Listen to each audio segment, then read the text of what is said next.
The forest was a cage of fractured light and grasping thorns, each reaching branch a skeletal finger, each rustle of unseen life in the undergrowth a whisper of doom. Eliza ran, her lungs burning with the raw, cold air of late autumn, the taste of blood and fear metallic on her tongue. Her worn leather boots, a man's size too large, slipped on the damp carpet of fallen leaves, sending jolts of pain up her shins, but she could not stop, dared not even stumble. Behind her, though she could no longer hear them, she felt the pursuit, a relentless shadow that had dogged her for days, ever since the smoke and screams had torn her world apart. Panic was a living thing inside Eliza's chest, clawing its way up her throat, a silent scream trapped by the desperate need for air.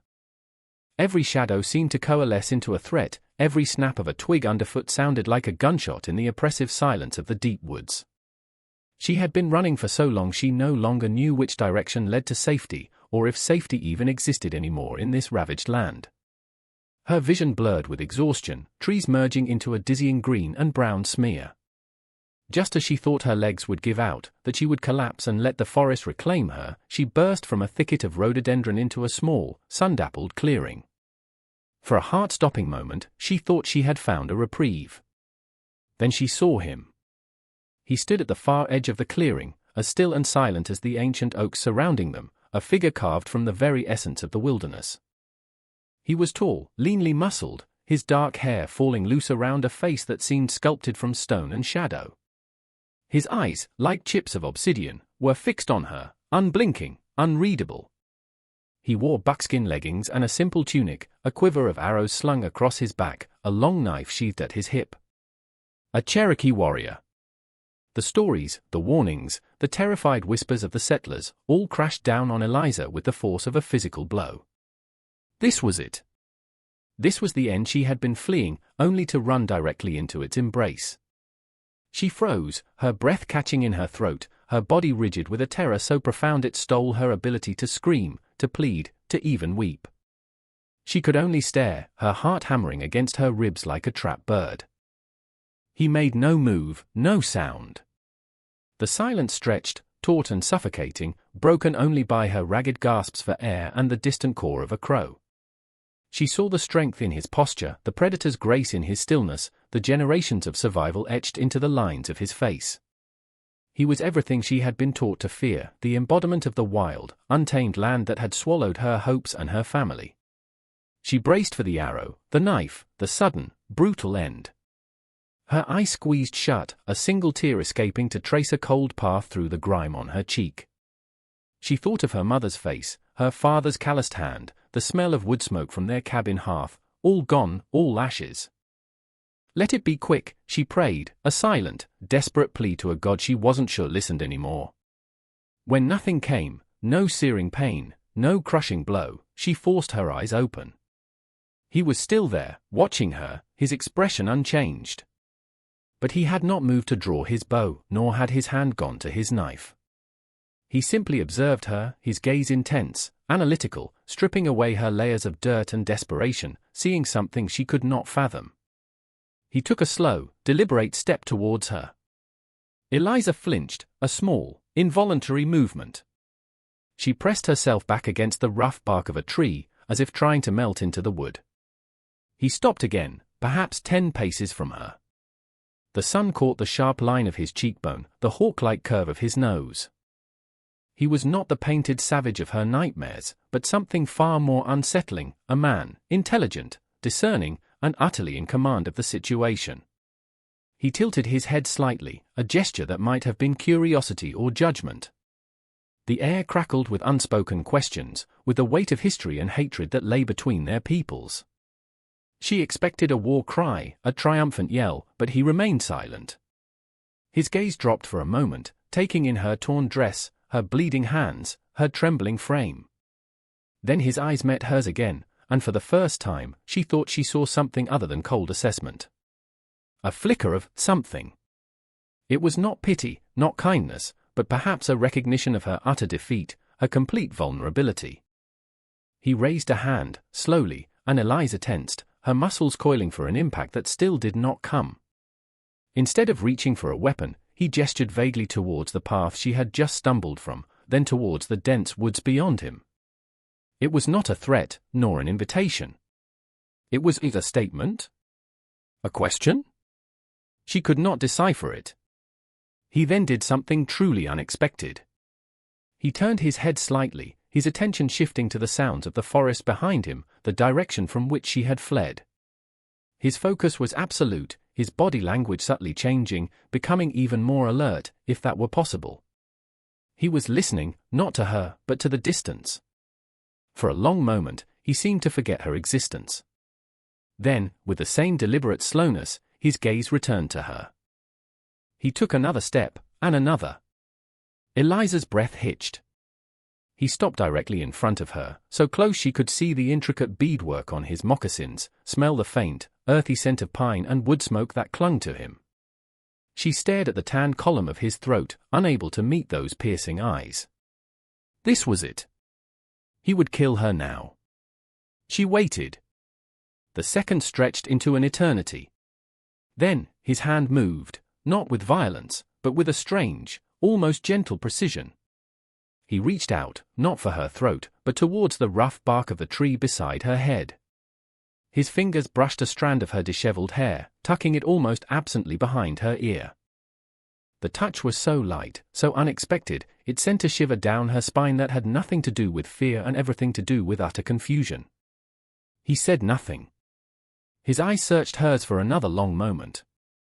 Then, he simply stepped back, turned, and walked a few paces away, positioning himself between her and the path she had used, his back to her, scanning the woods from which she had come as if expecting company. He did not bind her. He did not speak. He did not kill her. He just stood, a silent sentinel, leaving Eliza trembling against the tree, her mind reeling, the certainty of death replaced by a bewildering, terrifying uncertainty. What did he want?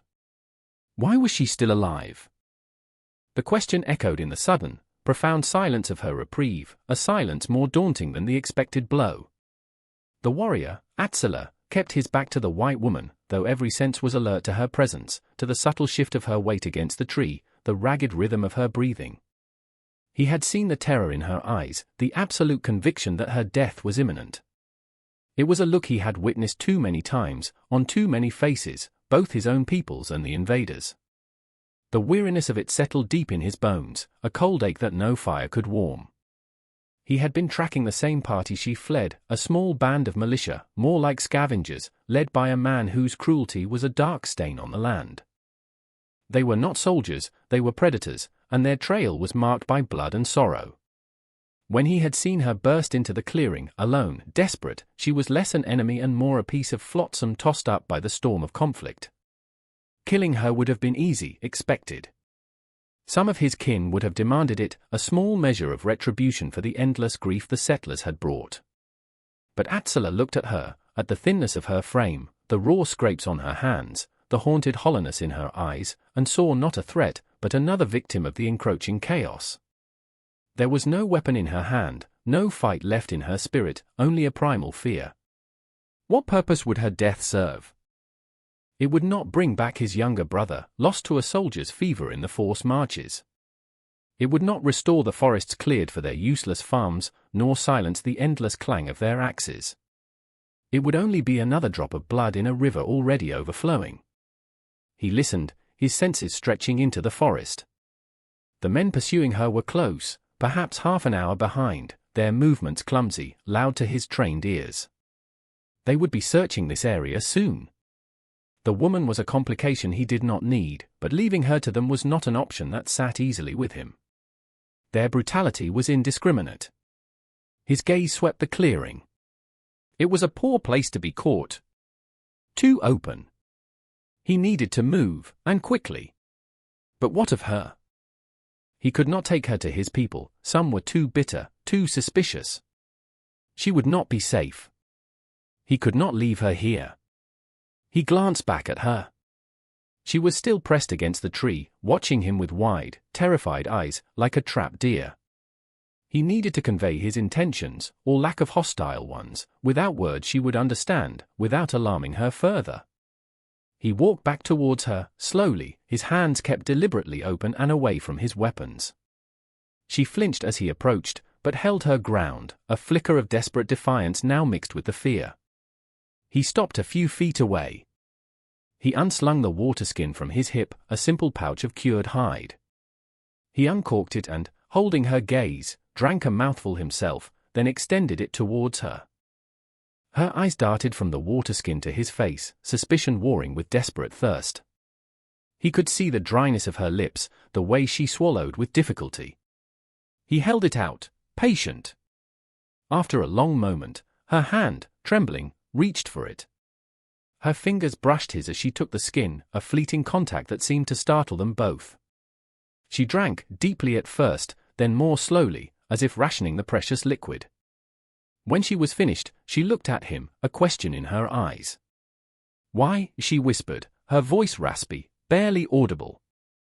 It was the word he had expected, the word everyone asked when confronted with an act that defied their expectations of enmity. He had no easy answer, none that would make sense to her, or perhaps even to himself in that moment. He merely inclined his head, taking the water skin back when she offered it. He needed to think. The pursuers were a clear and present danger. If they found her, her fate would be grim. If they found him with her, it would complicate things immensely for his own small, hidden band. He looked at her again. She was young, perhaps no more than 20 summers. There was a fineness to her features beneath the grime and exhaustion, a hint of spirit that even terror could not entirely extinguish. He made a decision, one guided by an instinct older than strategy, deeper than retribution. He would not abandon her to Thorn's men. He pointed to himself. "Atzela," he said, his voice low, rough from disuse. It was not a name he offered freely. She stared, uncomprehending for a moment, then her eyes widened slightly. She seemed to understand he had given her his name. She swallowed. "Eliza," she replied, her voice a little stronger. "Eliza." It was a soft name, like the whisper of wind through summer grass. He nodded. Then, he gestured for her to follow, a sharp, imperative movement of his head towards the dense thicket on the far side of the clearing, away from the direction of her pursuers. She hesitated, her gaze darting between him and the path he indicated. Trust was a fragile seed, not easily sown in soil so poisoned by fear and bloodshed. He understood her reluctance. To her, he was still the enemy, his motives unknown, his ultimate intentions shrouded. But the sounds of the forest were changing, subtle shifts that told him time was running out. He took a step towards the thicket, then looked back, his eyes urging her forward. He would not force her. The choice, however limited, had to be hers. For another agonizing moment, she remained frozen. Then, as if some internal struggle had resolved itself, she pushed herself away from the tree and took a hesitant step, then another, towards him. Her fear was still a palpable aura around her, but there was a new element now, a desperate, fragile hope, a willingness to gamble on the inexplicable kindness of a man she had expected to be her executioner. It was a beginning, though what it would lead to, Atzela could not yet say. He only knew that for now, their paths were joined, two solitary figures moving deeper into the shadows of the wilderness, with danger snapping at their heels. The decision to follow Atzela was not born of courage, Eliza knew, but of a chilling calculation. Behind her lay the certain horror of Captain Thorn's men, before her stood a Cherokee warrior whose motives were a terrifying enigma, but who had, for reasons she could not fathom, offered her water instead of a quick death. It was a choice between a known monster and an unknown quantity, and in the desperate calculus of survival, the unknown held the faintest glimmer of possibility. Atzela moved through the undergrowth with a silence and grace that seemed supernatural to her. He did not break twigs, his moccasined feet found purchase on the uneven ground as if he were part of the forest itself. Eliza, clumsy and exhausted, struggled to keep pace, her breathing loud in her own ears, her dress catching on every thorn and low-hanging branch. Several times she stumbled, and each time she expected him to show impatience, to abandon her, but he would merely pause, his dark eyes glancing back, waiting, his expression unreadable. He did not offer a hand, nor did he speak, but his continued presence was a strange sort of reassurance. The forest grew denser, the light dimmer. They moved away from the sun, deeper into territory that felt alien and threatening to Eliza. The sounds of pursuit had faded, or perhaps Atzela was leading them on a path so convoluted that Thorn's men would lose their trail. She hoped so, prayed so, though prayer felt like a hollow gesture now. Hours passed in this silent trek. The initial adrenaline that had fueled her flight gave way to a bone-deep weariness. Her stomach growled, a humiliating reminder of her hunger. Atzela seemed tireless, a man of inexhaustible stamina. As twilight began to bleed through the canopy, painting the woods in hues of purple and grey, he finally stopped in a small, sheltered hollow, a place where the trees grew close and a rock overhang offered some protection from the elements. He gestured for her to sit, then began to move with quiet efficiency, gathering dry tinder and fallen branches. Eliza watched him, huddled at the base of a large pine, her arms wrapped around herself for warmth. He built a small, almost smokeless fire, its flames casting flickering shadows that danced on the rock face and on his stoic features. The warmth that radiated from it was a blessing, seeping into her chilled limbs. He produced a strip of dried meat from a pouch at his belt, venison, she guessed from the smell, and, using his knife, cut off a small piece. He offered it to her. She took it, her stomach clenching with hunger. "Thank you," she managed, her voice still hoarse. He nodded, then ate his own small portion. The silence between them was heavy, but no longer charged with the raw terror of their first encounter. It was an uneasy truce, a fragile space carved out of the surrounding wilderness and their mutual, unspoken predicaments. After they had eaten, Atzela tended to the fire, then sat with his back against a tree, facing the direction from which they had come, his gaze fixed on the darkness beyond the firelight. He seemed to be listening, always listening. Eliza studied his profile in the flickering light. His face was harsh in some ways, sculpted by a life she could only imagine, a life of hardship and vigilance. But there was an undeniable dignity about him, a quiet strength that had nothing to do with brutality. Why had he helped her? The question beat like a drum in her mind. It made no sense. Her people had taken so much from his. They were enemies, weren't they? Yet, he had shared his water, his food, the warmth of his fire. He had protected her, at least for now. A wolf howled in the distance, a long, mournful cry that sent a shiver down Eliza's spine. She drew her knees closer to her chest. Atzela's head tilted slightly, but he showed no other reaction. He was as much a part of this wild, dangerous world as the wolf. Perhaps more so. She must have drifted off, her exhaustion finally claiming her, because the next thing she knew, she was jolting awake with a gasp. The fire had burned low, and a profound cold had settled into the hollow.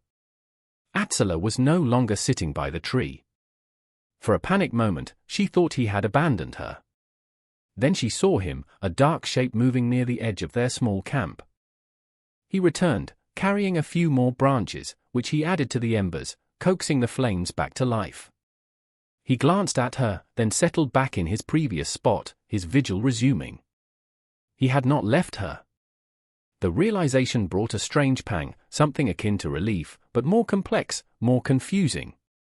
She watched him, the stoic protector, a man who should have been her enemy, her executioner. He had spoken only his name, and a few grunts and gestures. Yet, his actions spoke of something else, something that defied easy categorization. She noticed a dark stain on his buckskin sleeve, near his shoulder. Blood? Had he been injured? She hadn't seen it before. Or was it old? He gave no sign of pain. As the first hint of dawn began to filter through the trees, painting the sky in shades of grey and pale pink, Atzela rose. He kicked dirt over the remnants of the fire, extinguishing it completely. He gestured for her to get up. It was time to move again. Eliza felt a fresh wave of despair. More running, more hiding. But as she looked at Atzela, his face set in its usual stoic lines, she also felt a tiny, irrational flicker of something else. Not trust, not yet. But a reluctant dependence, a fragile acknowledgement that her survival, for this moment, was tied to his. He started off, and she followed, less clumsy now, more attuned to the need for silence, for caution. The forest still felt alien, but with Atzela leading the way, it seemed marginally less terrifying. He was her captor, her reluctant savior, a puzzle she could not solve. But he was also, for now, her only shield against the wolves, both animal and human, that roamed this broken land.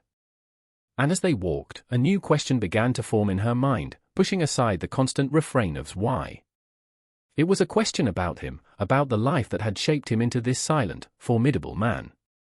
Who was Atzela? And what had he lost to make his eyes so full of ancient sorrows? The rhythm of their days settled into a pattern of cautious movement and watchful stillness. Atzela rarely spoke, his communication often limited to gestures or a single, guttural word. Yet, Eliza found herself learning to read his expressions, the subtle shifts in his posture, the way his eyes would narrow when he sensed danger or soften almost imperceptibly when he looked at a particular bird or plant. He knew the forest intimately, it was his larder, his sanctuary, his ally. He showed her which berries were safe to eat, how to find water seeping from rocks, how to walk without disturbing the slumbering earth. These were not lessons given with words, but through action, through quiet demonstration. Eliza, in turn, tried to be less of a burden. She gathered firewood, carried her share of their meager supplies without complaint, and learned to stitch the tears in her dress with a sharp sliver of bone and sinew he provided. The silence that enveloped them was no longer entirely fearful. It became a space for observation, for a dawning, unspoken understanding. One evening, as they sat by another small, hidden fire, the weariness of their journey pressed heavily on Eliza. The memory she had fought so hard to keep at bay surged to the surface, raw and painful. She remembered the screams first, then the orange glow against the night sky. Captain Thorne and his men, faces contorted by drink and a lust for violence, their torches setting fire to the cabins of their small settlement. Her father, trying to reason with them, cut down without a word. Her mother, pushing her towards the back window, whispering, "Run, Eliza, run and don't look back." The acrid smell of smoke, the crackle of flames, the shouts of the attackers, it all came rushing back, a tidal wave of grief and terror.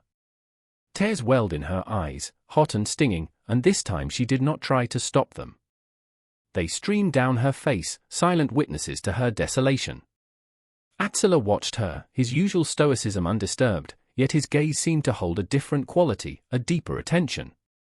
He did not speak, did not offer comfort in the way her people might have, with words or touch. He simply sat, present, allowing her sorrow to fill the space between them. When her sobs subsided into ragged breaths, he shifted, reaching into a small pouch he always carried. He drew out a smooth, dark stone, no bigger than a robin's egg, and held it out to her. Eliza looked at it, then at him, her vision blurred. She took the stone. It was cool and heavy in her palm, its surface worn satin-smooth by time or touch. It was just a stone, yet the gesture felt significant, a silent offering in the face of her overwhelming grief. She closed her fingers around it, its solidity a small anchor in the storm of her emotions. "They killed them," she whispered, the words torn from her. "My parents." Everyone. She looked at Atzela, not expecting a response, but needing to give voice to the horror. "Thorne." Captain Thorne. Atzela's eyes, usually so unreadable, flickered at the name. A muscle tightened in his jaw. He knew the name. Of course, he knew the name. Thorne was a shadow that fell across Cherokee and settler alike, a harbinger of indiscriminate violence. He still said nothing, but the way he looked at her changed subtly. It was as if her pain had given her a different kind of legitimacy in his eyes, not as an enemy, but as someone who had also suffered at the hands of a shared foe. He turned his gaze back to the fire, the silence stretching again, but now it felt less like a barrier and more like a shared space of quiet contemplation. Eliza held the stone, its smoothness a small comfort. She had told him her deepest wound, and he had not recoiled, had not used it against her. He had, in his own way, acknowledged it. Later, as she lay wrapped in her thin blanket, pretending to sleep, she heard him murmur a few words in his own tongue, his voice low and soft, almost like a prayer or a lament. She did not understand the words, but the tone resonated with a profound sadness, a sorrow that seemed to mirror her own. It was a fleeting glimpse behind his stoic mask, a hint of the man beneath the warrior's hardened exterior. Perhaps, she thought, he too carried unspeakable losses. Perhaps his silence was not just caution, but a shield for a heart that had known too much grief. The next morning, as they prepared to leave, Eliza still clutched the stone. It felt like a talisman, a fragile connection to this enigmatic man who continued to defy her every expectation. She no longer saw him merely as a Cherokee warrior, an abstract symbol of the enemy. She saw Atzela, a man who knew suffering, who moved with a quiet grace, and who, for reasons still unclear, had chosen to protect her. The trust between them was still a delicate seedling, but it had taken root, watered by shared silence and unspoken empathy. The path ahead remained uncertain, fraught with danger, but for the first time since the attack, Eliza did not feel entirely alone. She had a silent guardian, a reluctant protector, and in his presence, she found a sliver of strength she thought had been burned to ashes with her home. The forest was still a dangerous place, but with Atzela, it was becoming, slowly, a place she could navigate, a place where survival seemed, if not assured, then at least possible. The storm came upon them suddenly, a furious unleashing of wind and rain that turned the forest into a chaotic symphony of thrashing branches and roaring thunder. One moment they were moving under a sky bruised with grey clouds, the next the heavens opened, drenching them in seconds. Atzela, with his usual foresight, had already been scanning for shelter. He grabbed Eliza's arm, his grip firm but not painful, and pulled her towards a shallow cave nestled at the base of a rocky outcrop, one she would never have noticed on her own. They scrambled inside just as the rain intensified, falling in solid sheets that obscured the world beyond the cave's mouth. Lightning split the sky, followed by a deafening crack of thunder that seemed to shake the very ground beneath them. Eliza pressed herself against the cold stone wall, trembling, the sound an unwelcome echo of the gunfire and explosions from that terrible night. Atzela, however, seemed unperturbed. He moved to the mouth of the cave, peering out into the maelstrom, his silhouette a dark, steadfast shape against the violent backdrop of the storm. He was like a rock himself, unmoved by the tempest. The cave was small, barely large enough for them to sit without touching, but it was dry. The wind howled outside, driving the rain sideways, but inside their cramped refuge, they were shielded from its worst fury. Eliza watched Atzela. He seemed to be listening to the storm, his head tilted, as if deciphering its language. There was a strange sort of peace about him, an acceptance of nature's power that she found both alien and compelling. After a while, the initial ferocity of the storm abated slightly, though the rain continued to fall steadily. Atzela turned from the cave mouth and sat down, leaning against the opposite wall, his long legs stretched out before him. The confined space forced a proximity that was new to them. Eliza could feel the warmth radiating from him, smell the damp earth and pine scent that always clung to his clothes. It was not uncomfortable, merely present. To break the silence, and perhaps her own lingering fear, Eliza found herself speaking. "My father used to say that thunder was God bowling," she said, the words quiet, almost a whisper against the backdrop of the rain. Atzela turned his head, his dark eyes resting on her. He did not smile, but there was a faint softening around his eyes. He said nothing, but his continued attention was an invitation to go on. He was a farmer, Eliza continued, her voice gaining a little strength. He loved the land. He never understood why there had to be so much hate. She looked down at her hands, twisting the smooth stone he had given her. He taught me the names of all the trees, the birds. He said the forest was a book, if you knew how to read it. A faint sound, almost a grunt, came from Atzela. It might have been agreement. He sounds like he was a wise man, Atzela said, his voice low and gravelly, the first full sentence he had volunteered in days. Eliza looked up, surprised. He was, she said, a lump forming in her throat. He didn't want to fight anyone. The silence returned, but it was different now, imbued with her shared memories, with his unexpected response. The rain drummed steadily on the roof of the cave. Atzela shifted, drawing one knee up, resting his arm on it.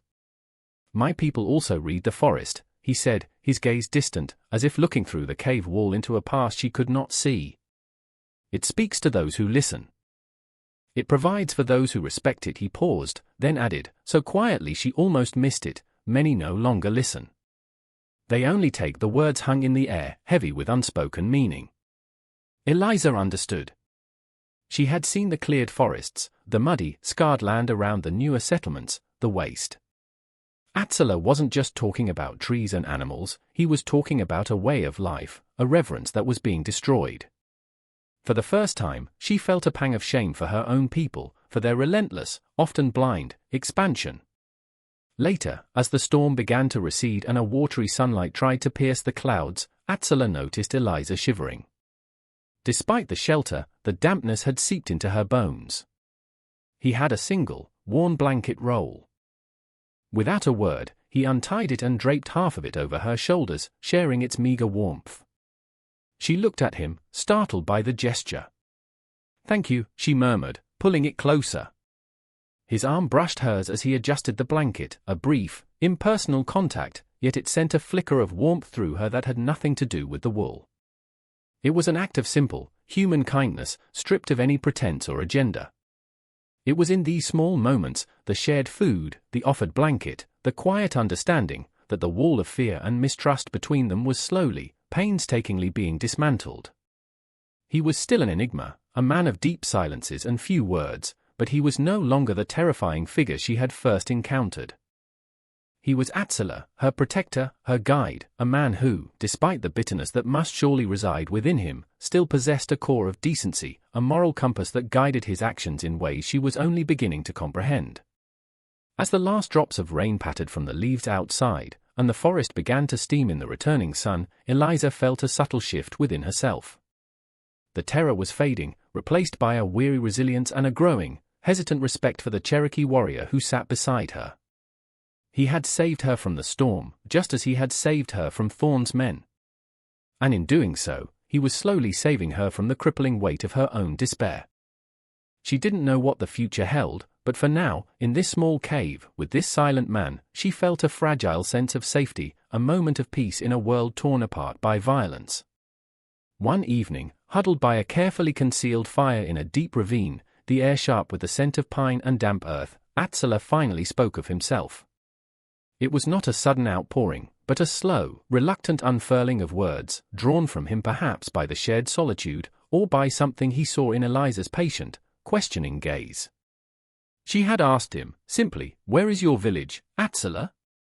Your family?" The question had hung in the air for a long time, and she had thought he would ignore it, as he did many of her queries. But then, he began to speak, his voice a low rumble, like distant thunder. "My village is no more," he said, his eyes fixed on the licking flames. "The land where it stood is now black and empty. Or worse, it echoes with the axes of strangers." He paused, the silence filled only by the crackle of the fire. "My family, my father was a strong leader, a man of peace, but they called his peace weakness. He died trying to speak reason to men who only understood force." Eliza listened, her heart aching with a grief that was both fresh and ancient. His story was so like her own, yet so different in its scale, in its history. "My mother, she faded like a flower cut from its stem after he was gone. My younger brother, he was just a boy. The sickness took him on the walk to nowhere." The words "long walk" were heavy with a sorrow so profound it seemed to suck the warmth from the fire. Eliza knew of the removals, the forced marches of the Cherokee and other tribes from their ancestral lands. She had heard whispers, sanitized accounts, but hearing it from him, seeing the pain etched so plainly on his usually impassive face, made it horrifyingly real. "I was a young warrior then," Atzela continued, his voice hardening. "Full of fire, full of hate. I fought. We all fought. But we were like stones trying to stop a river. The river always wins, or finds a new path, leaving devastation behind." He picked up a stick and poked at the embers, sending a shower of sparks into the darkness. "I lost many friends. Many kin. I learned that hate, while it can fuel you for a time, eventually consumes you from within. It burns everything, leaves nothing but ash." He looked at Eliza then, his dark eyes holding hers, and she saw not the stoic warrior, but a man hollowed out by loss, weary of a fight that seemed endless. "Why did you help me?" she asked again, the question that had haunted her since that first day in the clearing. This time, his answer was different, more direct. "I saw her in your eyes," he said softly. "My sister. Lu Yu. She was light. Like you, she had fear, but also a spirit they could not break, not entirely. They took her, his voice caught, just for a moment, the first crack she had ever witnessed in his formidable composure. When I saw you, so alone, so terrified, I could not leave another one to the wolves till Liza's breath hitched. His sister. He saw his lost sister in her.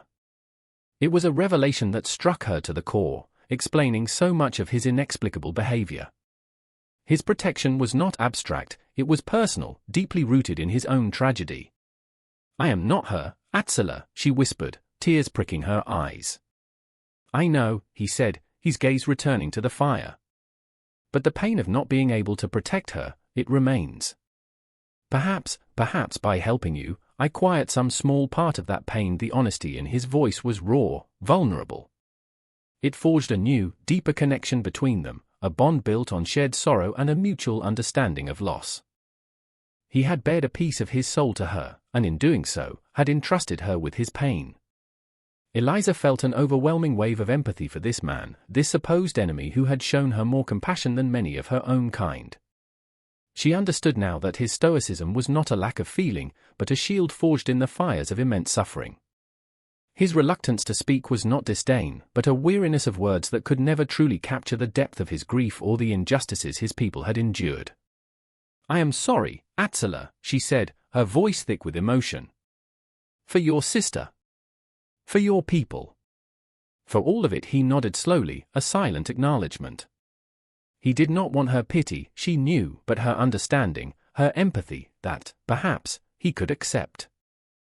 They sat in silence for a long time after that, the fire burning low, the stars cold and distant above. But the silence was no longer empty. It was filled with the weight of their shared histories, their shared humanity. Eliza finally understood. Atzela was not just a protector, he was a man trying to make a different choice in a world that had offered him few. He was trying to find a path that was not paved with hatred and revenge. And in helping her, he was perhaps trying to reclaim a piece of his own lost hope, a flicker of light in the overwhelming darkness. She reached out, hesitantly, and placed her hand on his forearm, just for a moment. His skin was warm beneath the buckskin. He did not pull away. It was a small gesture, but it spoke volumes, a silent promise of solidarity, of a bond forged in the crucible of shared hardship and unexpected compassion. The relative peace of their secluded campsites could not last. Captain Thorne was not a man to give up a pursuit easily, especially when he believed Eliza might possess something of value, a rumored journal her father kept, detailing routes through the mountains, or perhaps even hinting at hidden silver deposits that obsessed men like Thorne. Atzela's heightened senses had been on edge for days. He'd found signs, a carelessly discarded cheroot, the print of a shod horse where no settler should be, the disturbed flight of birds. Thorne's men were casting a wide net, and it was slowly closing around them. One morning, as dawn painted the sky in streaks of pale rose and grey, Atzela returned from a scouting mission, his face grimmer than usual. They are close, he said, his voice low and urgent. Too close. We must move, now. And quickly. There was no time for their meager breakfast.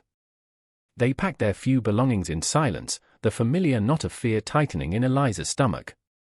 Atzela led them away from the ravine, choosing a path that climbed steeply up the side of a brush-covered ridge. The going was difficult, the undergrowth thick and thorny, the incline sharp. Eliza struggled to keep up, her breath coming in ragged gasps, her muscles screaming in protest. But the thought of Thorne and his men spurred her on. Atzela moved with his usual tireless grace, but there was a new tension in his movements, a coiled readiness that spoke of imminent danger. He paused frequently, listening, scanning their back trail, his eyes missing nothing.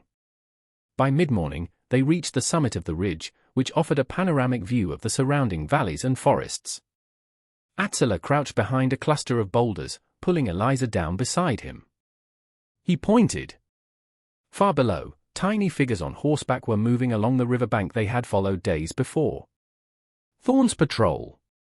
Even from this distance, Eliza felt a chill crawl up her spine. There were at least a dozen of them. They found our old trail, Atzela murmured, his voice tight. They are persistent. He studied their movements for a long moment, his brow furrowed in thought. They will sweep this area. We cannot outrun them in open country for long. Eliza's heart sank. Were they trapped? Attila's gaze shifted, scanning the rugged terrain around them. His eyes narrowed, focusing on a narrow, shadowed defile that cut through a series of sheer rock faces to the west. There, he said, pointing again. It is a hard path, dangerous. But they will not expect us to take it. It may lead us away from their main search. It looked terrifying, a mere crack in the formidable wall of rock. But if Attila believed it was their best chance, Eliza would follow.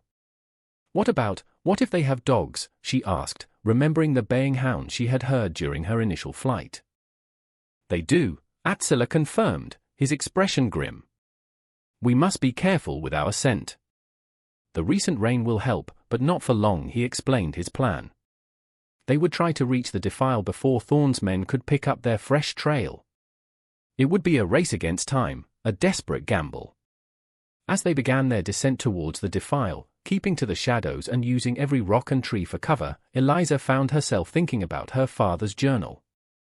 She did have it.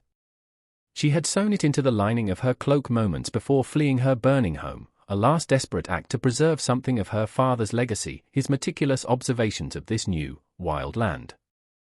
It contained sketches of plants, notes on animal behavior, and yes, rough maps of trails he had explored, some of them ancient native paths. She had not told Attila about it. It felt too dangerous, too valuable. But now, she wondered if it held the key to their escape, or if it was the very thing that would get them killed. The terrain grew more treacherous. Loose scree shifted underfoot, threatening to send them tumbling. Attila moved with uncanny surety, testing each handhold and foothold before committing his weight. He often paused to help Eliza navigate a particularly difficult section, his hand surprisingly gentle as he guided her. The threat of discovery was a constant pressure. Every snap of a twig, every dislodged pebble, sounded like a thunderclap in the tense silence. Attila's senses were stretched taut. He would freeze, listening intently, his head cocked, before signaling her to move on. Once, they heard the distant sound of a hunting horn, Thorn's men signaling to each other. It was closer than Eliza liked. Attila pushed them harder, his urgency palpable. Finally, after what felt like an eternity of scrambling and climbing, they reached the mouth of the defile. It was even narrower and more foreboding up close, a dark slit in the mountainside, barely wide enough for them to pass in single file. The air inside was cold and damp, the silence profound. "Stay close," Attila whispered, his voice echoing eerily in the confined space. He drew his long knife, the firelight they so rarely used now glinting dully on its polished surface. Not for an enemy, Eliza realized, but to clear away the thick cobwebs and thorny vines that choked the entrance. He was preparing their way, facing the unknown dangers of the passage first. As Eliza followed him into the oppressive darkness of the defile, she clutched the hidden journal through her cloak. The knowledge of its contents felt like a lead weight. Thorn wanted it. But perhaps, just perhaps, it also contained the information that could save them, if only she had the courage to reveal it, and if Attila could be trusted with its secrets. The path ahead was uncertain, but one thing was becoming clear: their fates were now inextricably linked, and survival would depend not just on Attila's strength and skill, but on the fragile trust they had built, a trust that was about to be tested as never before. The defile was a claustrophobic nightmare of damp stone and echoing silence. It twisted and turned, sometimes narrowing so much they had to squeeze through sideways, the rough rock scraping against their clothes. Daylight was a distant memory, replaced by a chilling gloom that made every shadow seem to harbor unseen threats. Attila moved with a slow, deliberate caution, his senses heightened in the darkness. He relied on touch and hearing, his hand often brushing the cold walls to guide him, his head tilted to catch the faintest sound. Eliza followed close behind, her hand often on his back for reassurance, trying to match his stealthy pace. The air was thick with the smell of wet earth and something else, something musky and feral that made the hairs on the back of her neck prickle. Several times, Attila froze, signaling for silence. Eliza would hold her breath, her heart pounding, straining her ears for whatever danger he had detected. Sometimes it was the scuttling of unseen creatures in the crevices of the rock, sometimes the drip of water echoing in a way that suggested a larger cavern ahead. But the fear of Thorn's men, of their dogs catching their scent, was a more potent dread. After what felt like hours, the passage began to widen slightly, and a faint grey light filtered in from ahead. Hope flickered in Eliza's chest. But as they rounded a sharp bend, Atzela stopped abruptly, holding out an arm to halt her.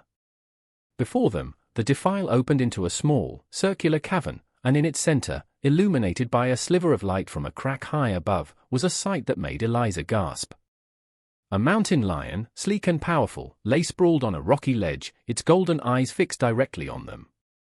It was enormous, far larger than any cat she had ever seen.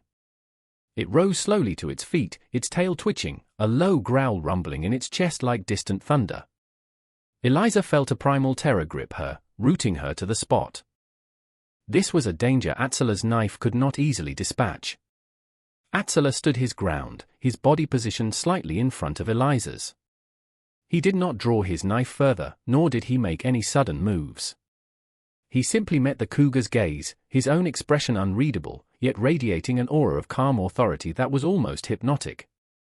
He made a soft sound in his throat, a low clicking, not a threat, but not submission either. It was a sound Eliza had never heard him make before. The cougar's growl softened, though its eyes remained wary. It paced the ledge, its powerful muscles rippling beneath its tawny fur. Atzela remained still, his focus absolute. He seemed to be communicating with the animal on some level she could not comprehend, a silent dialogue of mutual respect for a shared territory. Minutes stretched into an eternity. Then, as if a decision had been reached, the mountain lion turned, leaped gracefully from its ledge to another, and disappeared into a dark crevice at the back of the cavern. Atzela waited a moment longer, then slowly let out a breath. He glanced back at Eliza, a faint sheen of sweat on his brow. "It will not trouble us further," he said, his voice quiet. "It knows we are merely passing through." Eliza was speechless, her legs weak with relief. She had witnessed something extraordinary, a testament to Atzela's profound connection with the wild world, a connection that went far beyond mere survival skills. He was not just a hunter, he was a part of this untamed landscape, respected even by its most formidable predators. As they continued through the cavern and into another narrow passage, Eliza knew she had to speak. The journal. It might contain information about these hidden pathways, routes Thorn would never find. "Atzela," she began, her voice trembling slightly. "There is something I must tell you." He stopped, turning to face her in the dim light. "My father, he kept a journal. Notes, maps, of these mountains. I have it." She saw a flicker of surprise in his eyes, quickly masked. "Why did you not speak of this before?" he asked, his tone neutral, yet with an underlying current of something. "Disappointment?" "I was afraid," she admitted. "Afraid you would?" "I don't know. Afraid it would make me more of a target. Or that you would want it for reasons I didn't understand." He considered her words, his gaze searching. "Thorn seeks this journal." "I think so." "He spoke of my father's knowledge of the mountains." Atzela nodded slowly. "Such knowledge can be a dangerous weapon, or a powerful shield." He paused. "Where is it?" Eliza reached into her cloak, her fingers fumbling with the stitches. She pulled out the small, leather-bound book, its pages softened and worn. She held it out to him. He took it, his calloused fingers surprisingly gentle as he handled the volume. He did not open it immediately, but looked at her, a long, appraising look. "This is a great risk you take, Eliza, showing me this." "I know," she said. "But I trust you, Atzela. More than I trust anyone else right now. And if there is anything in here that can help us, help you, then it is yours to use." A new expression crossed his face, one she had never seen before. It was a mixture of surprise, respect, and something akin to gratitude. He opened the journal, his dark eye scanning the neat script and intricate drawings, his lips moving slightly as if sounding out the unfamiliar words. He turned a few pages, his focus intense. Suddenly, he stopped, his finger tracing a crudely drawn map. "This place," he murmured, more to himself than to her. "I know this mark. It is an old place of my people. A hidden valley. Difficult to find, even for those who know the way. He looked up at Eliza, his eyes alight with a new, fierce hope. If this map is true, it could lead us to safety. A place Thorn and his men will never reach. The journal, once a symbol of her fear and a target for Thorn's greed, now offered a lifeline. And it was her courage to reveal it, her trust in Atzela, that had unlocked its potential. For the first time, Eliza felt like an active participant in her own survival, not just a fugitive being protected. She had contributed something vital. Atzela carefully tucked the journal into his own tunic. "We must be certain this path is clear," he said, his voice now infused with a renewed determination.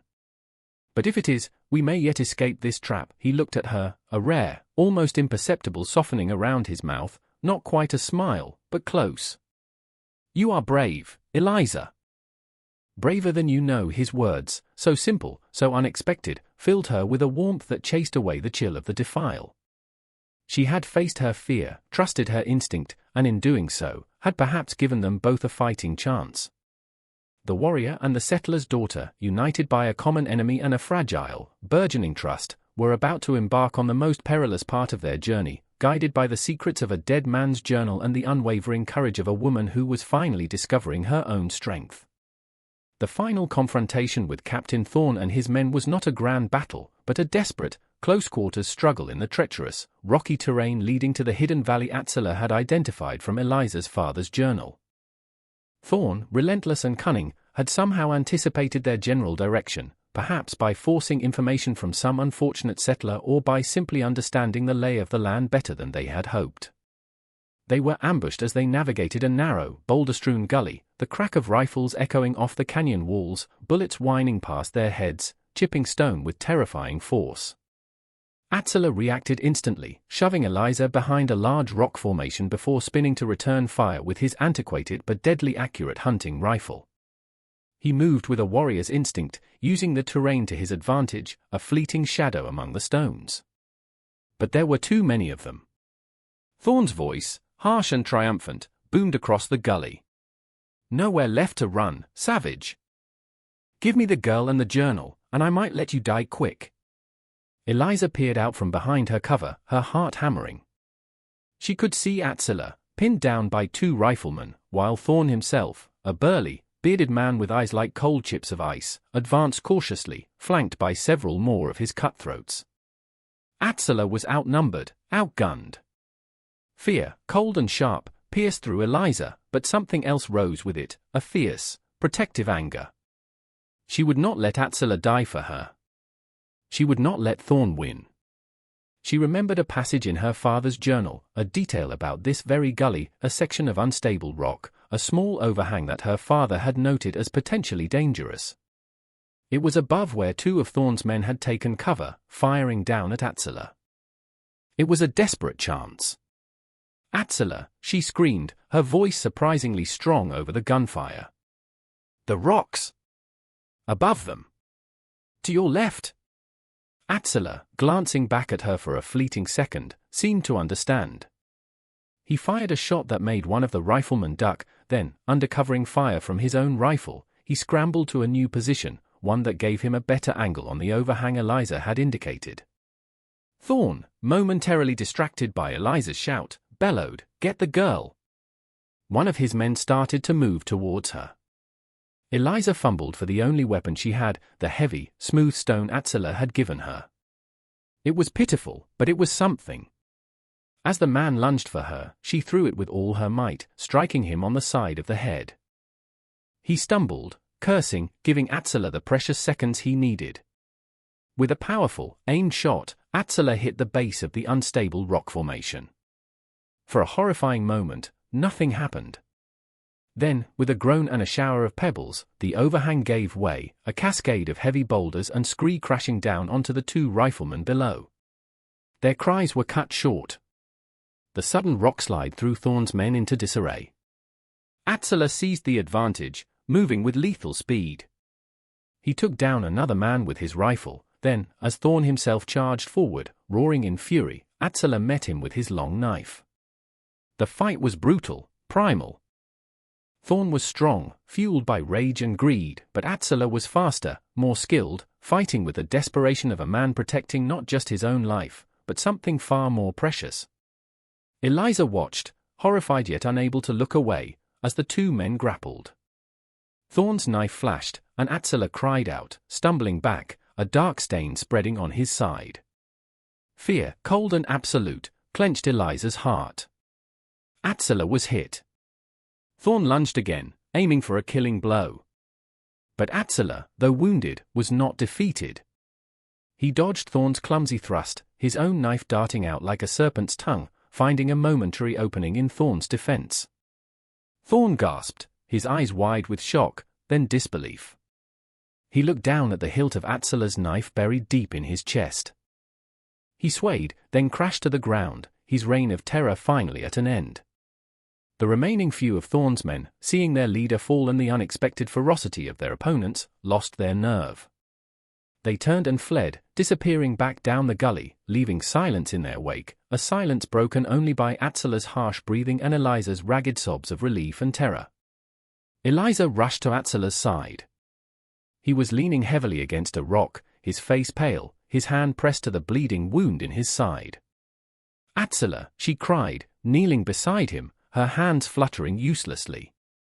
"You're hurt." "It is all a wound," he grunted, his voice strained. Not my first, but she could see the pain in his eyes, the way his breath hitched. She tore a strip of cloth from her petticoat, her hands trembling as she tried to staunch the flow of blood. "We need to get you to the hidden valley," she said, her voice urgent. "Your people, they can help," he nodded weakly, his eyes already half closed. The journal, it showed the way. The fight had been costly. Atzela was badly injured. But they had survived. Thorn was dead. Eliza looked at the fallen captain, a man who had embodied so much cruelty and destruction, and felt not triumph, but a profound weariness, and a deep, aching sorrow for all the lives he had ruined. She turned back to Atzela. He was her priority now. With her help, supporting most of his weight, Atzela managed to stumble to his feet. The path to the hidden valley was still ahead of them, and it would be arduous.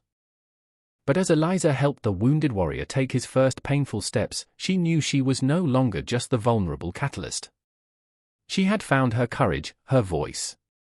She had fought, in her own way, and she had made a difference.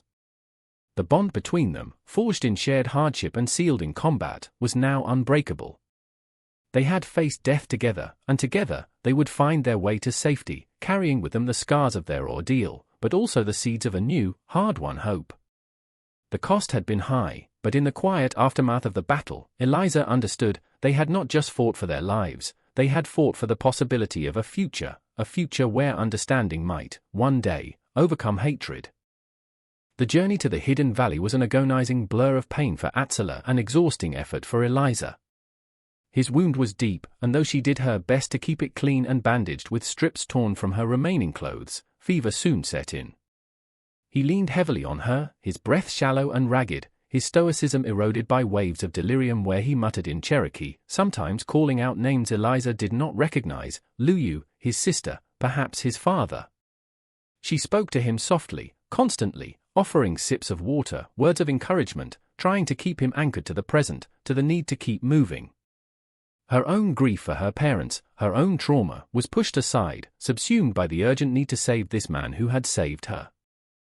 Her father's journal, clutched in her hand, was their only guide through the labyrinthine canyons and concealed game trails. Several times she despaired, lost in the disorienting landscape, but each time, some landmark sketched by her father's hand, some note about the direction of the sun or the type of rock formation, would set her right again. She discovered a strength she never knew she possessed, fueled by adrenaline and a fierce determination. She hunted small game with snares Atzela had taught her to make in their earlier, less desperate days, foraging for edible roots and berries, her senses sharpened by necessity. She was no longer Eliza, the terrified refugee, she was a survivor, a protector. After what felt like an eternity, days of unremitting toil and gnawing anxiety, they stumbled upon it, a narrow cleft in the rock, almost invisible, choked with overgrown vines. It matched a drawing in the journal perfectly. With her heart pounding, Eliza pushed through the curtain of green. The cleft opened into a breathtaking sight, a small, verdant valley, bathed in sunlight, a clear stream meandering through lush meadows, surrounded by towering cliffs that shielded it from the outside world. Smoke curled from a few dwellings nestled among the trees, the lodges of Atzila's people, or what remained of them. An elderly woman, her face a roadmap of wrinkles and wisdom, was the first to see them. She looked from the exhausted, dirt-streaked white woman to the barely conscious warrior she supported, and her eyes, though initially wary, softened with understanding and a deep sadness when she recognized Atzila. Other figures emerged, men and women, their expressions a mixture of shock, suspicion, and concern. Words were exchanged in Cherokee, too rapid for Eliza to follow.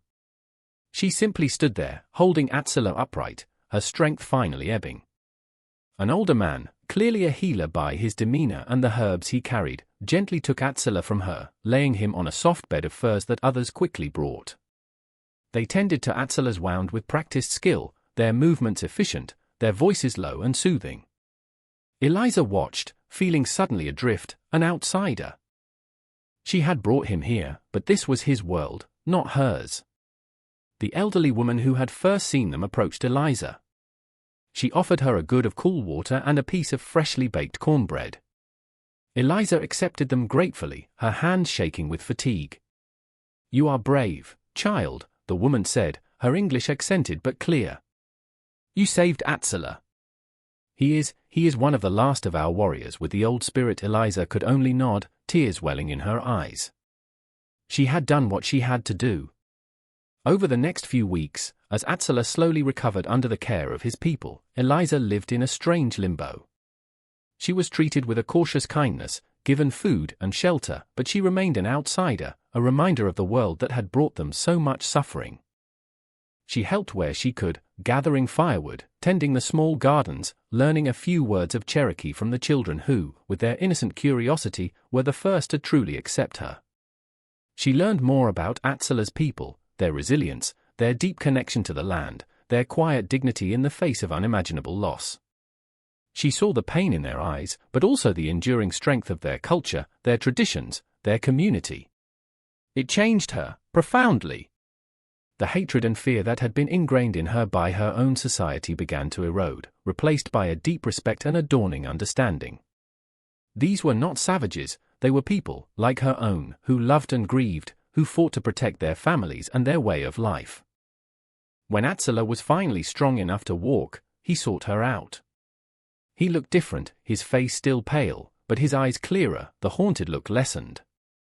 They walked by the stream, the sounds of the valley a peaceful murmur around them. "You saved my life, Eliza," he said, his voice still a little weak, but firm. "Twice now, perhaps more. You saved mine first, Atzila," she replied softly. Many times he stopped, turning to face her. "My people, they are grateful. But this valley is a secret. Its safety depends on that." Eliza understood. "I know. I would never betray your trust." "What will you do?" he asked, the unspoken question hanging between them. Where did she belong now? Eliza looked around at the tranquil valley, then thought of the violent, chaotic world beyond its sheltering cliffs. "I don't know," she admitted. "My old life is gone. The world I knew, it's filled with men like Thorn. I don't know if I can go back to that." A new path was forming in her mind, a difficult, uncertain one. Perhaps I can try to make people understand that we are not so different. That this hatred, it destroys everyone." Atzila listened, his expression thoughtful. "That is a hard path. A dangerous one. I know," she said. "But after all this, after seeing what is possible, the kindness you showed me when you had every reason not to, I can't just go back to ignorance." The time came for her to leave. It was a bittersweet farewell. The elderly woman gave her a beautifully beaded pouch. Atzila walked with her to the hidden entrance of the valley. "Will I see you again?" Eliza asked, her heart aching. Atzila looked out towards the distant mountains. "The world is changing, Eliza. Our paths are uncertain. But what we have shared, it will not be forgotten." He reached out and took her hand, his grip firm and warm. You carry a strong spirit, Eliza. Stronger than the stone I gave you. Do not let the world break it." He then did something that surprised her completely. He leaned forward and gently touched his forehead to hers, a gesture of profound respect and farewell. "Go safely," he whispered. As Eliza stepped back through the curtain of vines, leaving the hidden valley behind, she knew she was not the same woman who had stumbled into Atzila's path weeks ago. She had faced death and found courage. She had encountered an enemy and found a friend, a protector, a teacher. The fear was still there, a lingering shadow, but it was now tempered by a new strength, a new understanding, and a fierce, unshakable hope. She carried Atzila's stone, her father's journal, and the memory of a Cherokee warrior who had shown her that even in the darkest of times, compassion could bloom, and that a single act of unexpected kindness could, indeed, change a life forever. Her journey ahead would be difficult, but she walked towards it with her head held high, no longer just a survivor, but a witness, ready to tell her story, ready to fight for a different kind of future.